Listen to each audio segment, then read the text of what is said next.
On September 28th, 2013, the anime world was taken by storm by the newly released action drama series Attack on Titan.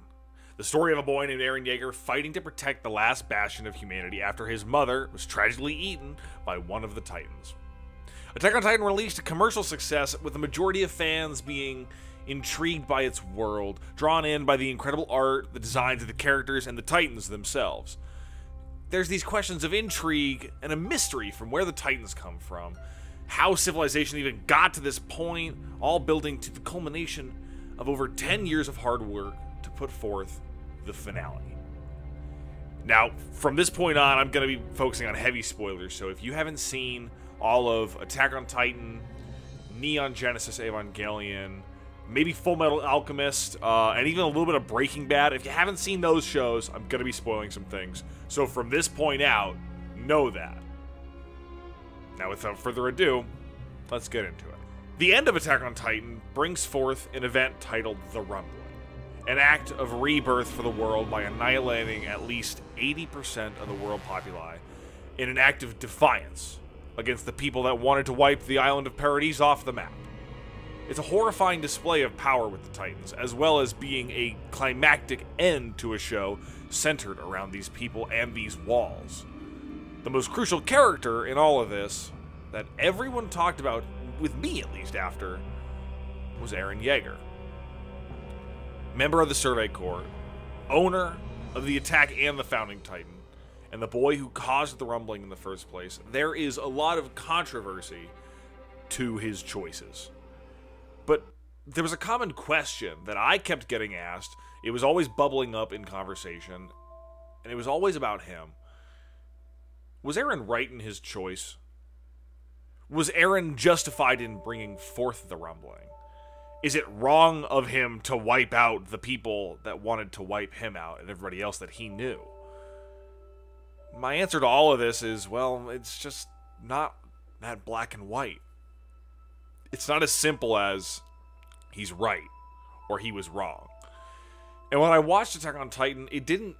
I never saw it as such a clear way like that. Let me explain.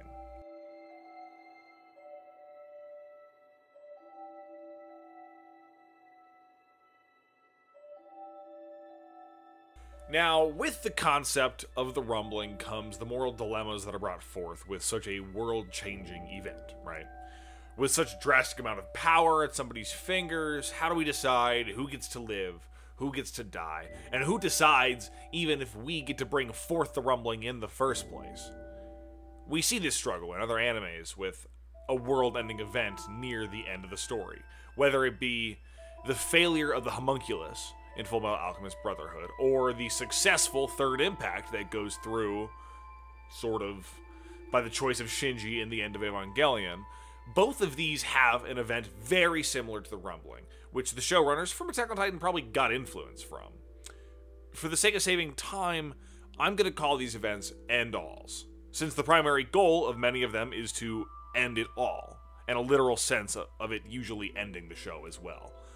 So, these end-alls for all the other shows have always some other person spearheading the plan, alright? Gendo Ikari, Homunculus in Fullmetal Alchemist, and for Attack on Titan, it's Eren Jaeger. There's always some person with more information than the rest of the other characters who's pushing forward the plan. Something that, in my mind, separates these shows is at least who the person enacting the end-all is. With the other two examples, Evangelion and Fullmetal, this leader is almost directly the antagonist, not even necessarily the bad guy, like with Homunculus, but the more literal sense of the definition, the opposing force of the main character. Gendo serves as this for Shinji, directly making him do things he doesn't want to or feel qualified to do. But Evangelion is a whole topic for a different day. I'm not going to get into that right now. What I want to point out here is that the most of the time, it seems the person bringing forth the plan is not the main character. Even if Shinji is the one who decides in the end, Gendo was the one pushing forth the Human Instrumentality Project. A better example could be in Devilman Crybaby, right? Since it directly has an antagonist luring the protagonist into his plot. You see Eren being the controller of the rumbling It's a unique point of view to give such a terrifying power to the boy that we have followed since day one. It almost seems unfair to him to force his power onto him and to give him that choice, even if he has his friends to help him figure it out. We have these discussions between the rest of the characters on whether it's even okay to bring forth the rumbling, right? To wipe out the entirety of civilization except for a small group of people, the ones that you know around you. Is that okay? These people have been doing that to us for years. They've been wiping out the people on Paradise, sending Titans for ages now. We didn't even know that. We're just finding that out now. Surely it justifies us defending ourselves, right? But is it defense at that point? Is sending forward the walls of the Titans to wipe out everybody on the planet, is that fair? Is that getting equal? But don't we deserve some sort of reconciliation for the people who have died, for our fallen, in the lives that we have all lived that have been altered because of this? It's all these different discussions that are plaguing our characters that we follow as well. They're needed discussions.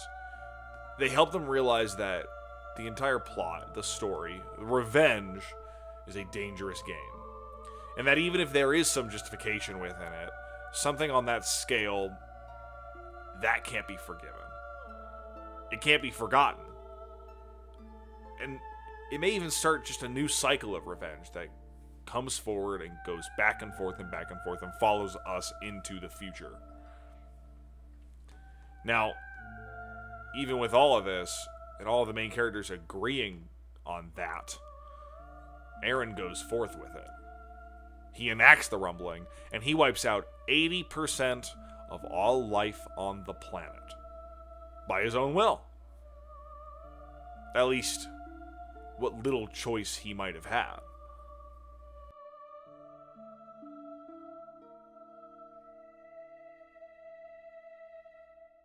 Again, the idea of this discussion is the question of if Eren is right in his choices.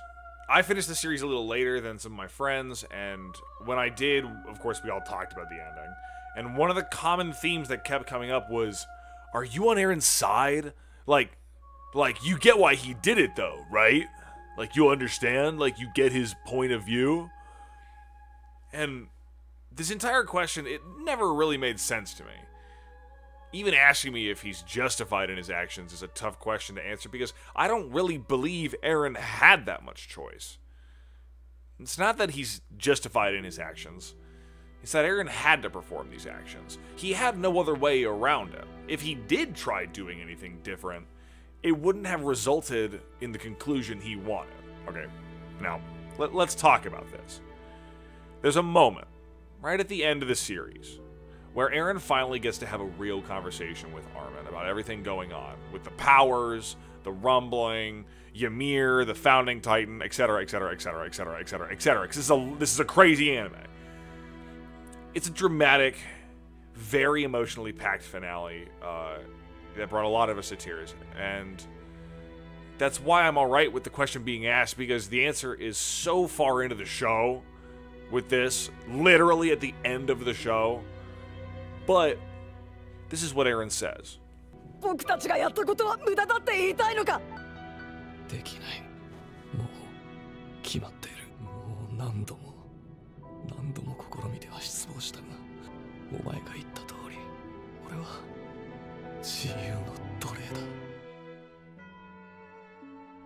It was inevitable. Eren's use of the Founding Titan's abilities didn't just make him this ultimately powerful being, it gave him a glimpse of exactly how it would play out. We see this dramatic shift in Eren when he first touches Historia's hand during the medal ceremony, right? We all know this is the moment where everything changed for Eren. This moment, in my mind, it relates a lot to Doctor Strange's moment in Avengers Infinity War. Some people give Doctor Strange shit for giving Thanos the Time Stone. Blah, blah, blah. It's a whole talk for another day. But Doctor Strange did it because it was his only choice. There was no other option for him to get the conclusion he wanted. And that sort of applies here with Eren as well. All Eren wanted to do was find another way to figure out how to save his friends. It's heavily pointed out with the discussion. This is heavily where it becomes my opinion. I'm highlighting that.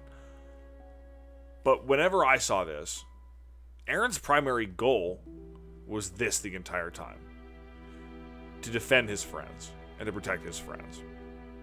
If we think about Eren living every second of the past and the future and having an influence on it from outside of time and space, whatever that place he's in with Ymir, that Titan world, you get it. You get it. It makes sense why his vision would be clouded, or that he might not even believe it all at first. Then there's a moment, again, spoilers, it's already heavily spoilers of what I've been talking about, but there's that moment where Sasha is shot and killed on the airship. I saw a TikTok, something like that a while back, where this moment, this instant, is exactly where Eren gives up on trying to change the future. He sees that what Sasha says is the exact thing that he saw her say in his visions with the Founding Titan, and he realizes there is no other option. Or at least that the only option to save the people he loves is to go forth with the rumbling. Again, people ask if I'm on Eren's side with his decisions. No, I do not condone the genocide of the Marleyan people or the citizens of Paradise. The rumbling is an end-all that would dramatically change history forever, like the history of the Titans once did. But Eren didn't merely do it for choice. He did it because that was his only choice. Every moment of time is happening at once in his head, and all he knows is that it all comes down to this. It all comes down to the enacting of the rumbling. And why does he do it? For his friends. For Sasha. For John. For Hanji. For Erwin. For Armin. For Mikasa. That is why he set forth the rumbling. He knew that any other option would not only bring forth death, but kill his friends along in the process. And Eren realized a crucial thing, that if he can't save himself, then at least he can save the ones closest to him. Eren very quickly realizes that he must become the bad guy in order to protect them, and keep them on the saving side of humanity. Like, literally, to keep them on the side that saves humanity, and make him the villain. There's that moment, right? There's this moment where Eren is talking with Mikasa and Armin. He's saying how he hates them, and has always hated them, and never wants to be around them. This is obviously not Eren's true feelings, and if he was able to play it up, this is that moment. This scene, it reminds me of Breaking Bad. There's this moment where Walter is on the tapped phone call with Skylar towards the DEA. Walter's struggling to say these rude and these nasty things to Skylar, but he's doing it to get her away from his connections, to cut all of the ties of her knowing about the meth business or anything of his criminal dealings. He calls her a bitch, he berates her, and he hangs up the phone, but nearly in tears. This is pretty much exactly how I see the moment with Eren, Armin, and Mikasa in that meeting room. It's especially with the reinforcing the last scene. Eren says how he doesn't want Mikasa to forget him. He pushes these two away so that when the rumbling comes to the end, they're on the winning side. And more importantly, they're alive. They're okay. Eren knows his time is coming to an end. He can literally see it getting closer and closer as he lives out every moment with the Founding Titan. Like, he knows it's gonna happen. He's just watching it slowly happen. So he's doing his best to make sure that his friends are okay. He knows he doesn't have time left, so he does everything in his power to save his friends. So do I think Eren is justified? Am I on Eren's side with bringing forth the rumbling? Yes, he is. I mean, Eren knew his time was almost up, so he gave everything to save them. Even with his own downfall, he gave all he could to ensure a happy life for Armin and Mikasa. It's beautiful. It's a tragic end to a story that I love. And the way I see it, if I were in Eren's position with all that power and knowing what was coming, I would hope that I would have the strength to do what Eren did. To give myself up and save the people I love. I believe that would be, and is, pretty justified. Thank you for watching.